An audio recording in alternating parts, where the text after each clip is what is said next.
এসব বিষয় নিয়ে আলোচনার জন্য স্টুডিওতে যুক্ত হয়েছেন সহকর্মী ফারুক ভিয়া রবিন। যাচ্ছি তার কাছে। রবিন, আমরা দেখলাম মনোনয়ন যাচাই বাছাইয়ের পরে এখন যে অবস্থা, সেক্ষেত্রে হিসেবটা কি দাঁড়ালো?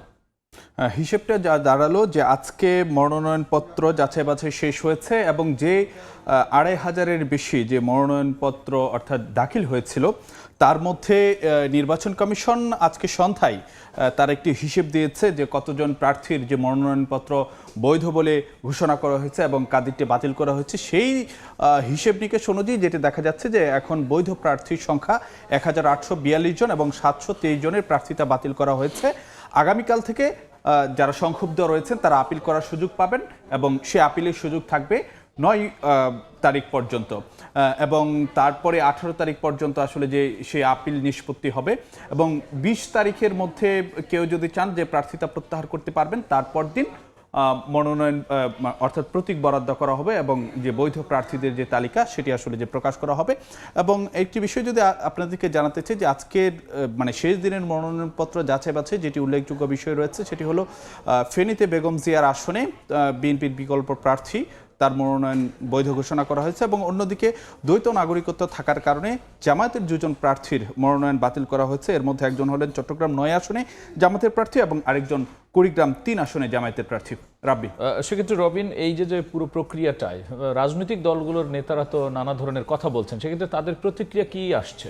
না, যেহেতু আমরা যেটি দেখতে পাচ্ছি যে জামাতের বেশ কয়েকজন নেতার বা প্রার্থীর মনোনয়নপত্র বাতিল করা হয়েছে, সেই জায়গায় কিন্তু আজকে জামায়াত এবং এনসিপি তারা প্রতিক্রিয়া জানিয়েছে। যদি আপনাদেরকে বলতে যাই যে হামিদুর রহমান আজাদ সহ বেশ কয়েকজন জামাতের নেতারই কিন্তু যে প্রার্থিতা বাতিল করা হয়েছে যাচাই বাছাই প্রক্রিয়ায়, তো সেই জায়গাতে আজকে জামাতে এই জায়গাটিতে উদ্বেগ জানিয়েছে এবং এখানে দলটির পক্ষ থেকে যে কথাটি বলা হয়েছে যে একটি মহলের ইন্ধনে কয়েকজনের প্রার্থিতা বাতিল করা হয়েছে এবং কিছু কিছু রিটার্নিং কর্মকর্তার বিরুদ্ধে উদ্দেশ্যমূলকভাবে বাড়াবাড়ির অভিযোগও করেছে জামায়াত। সেক্ষেত্রে রবিন, একটি মহল বলতে তারা আসলে কি বোঝাচ্ছে? সেটি আসলে যে তারা যেই বিজ্ঞপ্তি দিয়েছে অর্থাৎ সেখানে আসলে যে সরাসরি কোনো কিছু উল্লেখ করেনি, যে একটি মহল আসলে যে বলতে কি হয়তো এর মধ্যে প্রতিপক্ষ রাজনৈতিক দলগুলোকে তারা যে ইঙ্গিত করতে পারেন সেটি কিন্তু যে দেখা যাচ্ছে। তো অন্যদিকে এনসিপির পক্ষ থেকেও কিন্তু যে মনোনয়নপত্র যাচাই বাছাই প্রশাসনের বিরুদ্ধে পক্ষপাতিত্বের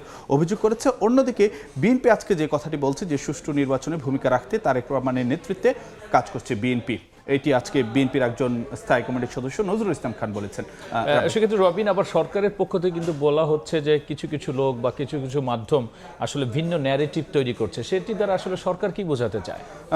সেটি নিয়ে আমাদের হাতে একটি প্রতিবেদন রয়েছে, তারপরে আমরা আলোচনায় আসলে যে ফিরতে চাই এই নিয়ে।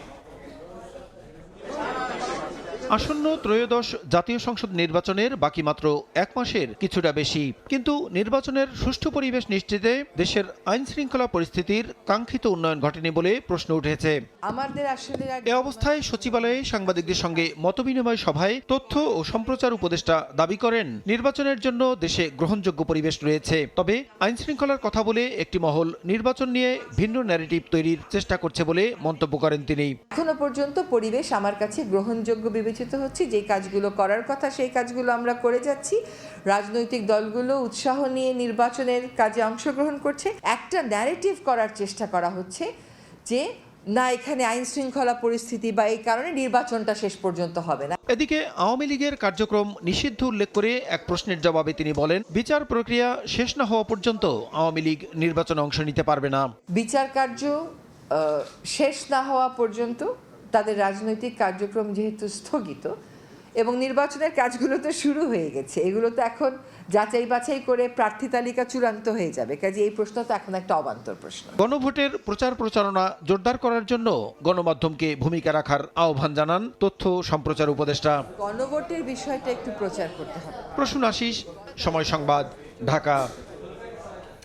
রাব্বি, এই বিষয়টির ব্যাখ্যা আসলে তথ্য উপদেষ্টা এবং পরিবেশ উপদেষ্টা কি দিলেন আসলে? না, আজকে যে বিষয়টি তিনি বলার চেষ্টা করেছেন যে ভোটে ভিন্ন নেগেটিভ, সে বিষয়টা তিনি যেটি ইঙ্গিত করেছেন যে আইন শৃঙ্খলা পরিস্থিতি ভালো না বা আইন শৃঙ্খলা পরিস্থিতি নিয়ে শঙ্কা রয়েছে, এরকম কথা বিভিন্ন মহল থেকে বলা হচ্ছে এবং সেই কথাবার্তাগুলো বলে একটি ভিন্ন নেগেটিভ নির্বাচন ইস্যুতে তৈরি করার চেষ্টা করা হচ্ছে, এমনটি কিন্তু তিনি বলেছেন। তবে তিনি একই সঙ্গে বলেছেন যে গণতন্ত্র ও দেশের স্বার্থে নির্বাচন হতে হবে এবং সেই জায়গাতে যে ধরনের গুজবগুলো রয়েছে সেই গুজবগুলো রুখতে হবে এবং একই সঙ্গে রেজওয়ানা হাসান, উপদেষ্টা রেজওয়ানা হাসান যে কথাটি বলেছেন যে ভয়ভীতি দেখিয়ে নির্বাচন বন্ধ করা যাবে না এবং পাশাপাশি তিনি কিন্তু যে একটি প্রশ্ন উঠেছিল যে আওয়ামী লীগ ইস্যুতে এবং সেখানেও তিনি যে বলেছেন দুটি বিষয় উল্লেখ করেছেন। একটি হলো একদিকে যেমন কার্যক্রম নিষিদ্ধ রয়েছে দলটির, অন্যদিকে যেহেতু যে নির্বাচনের যে কার্যক্রমগুলো শুরু হয়ে গেছে অর্থাৎ মনোনয়নপত্র যাচাই বাছাই পর্বও কিন্তু যে শেষ হয়ে যাচ্ছে, তো শেষ হয়ে গেছে আজকে, তো সেই জায়গায় আওয়ামী লীগের ভোটে অংশগ্রহণের যে সুযোগ থাকছে না সেই বিষয়টি কিন্তু যে আজকে সরকারের উপদেষ্টা আবারও বললেন আর কি। রাব্বি, সেক্ষেত্রে আবার সবশেষ আমরা দেখলাম যে শুরুর আলোচনায় যে বিএনপির চেয়ারপারসন হিসেবে আসলে তারেক রহমানের নাম ঘোষণা করা হচ্ছে, আবার অন্যান্য দলগুলোও কিন্তু নানাভাবে তাদের নির্বাচনী যে কার্যকলাপ সেটি কিন্তু এগিয়ে নিচ্ছেন।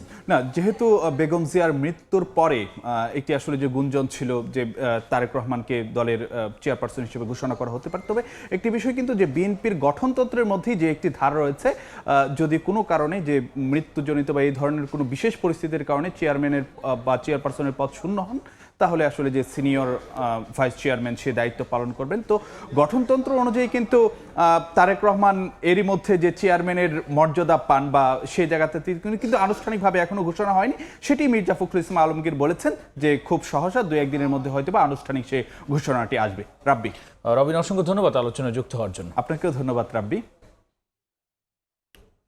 মনোনয়ন যাচাই বাছাইয়ের পর সামগ্রিক কি অবস্থা, রাজনৈতিক দলগুলোর প্রতিক্রিয়া এবং সরকারের অবস্থান নিয়ে বিস্তারিত আলোচনার জন্য স্টুডিওতে যুক্ত হয়েছিলেন সহকর্মী ফারুক ভুঁইয়া রবিন।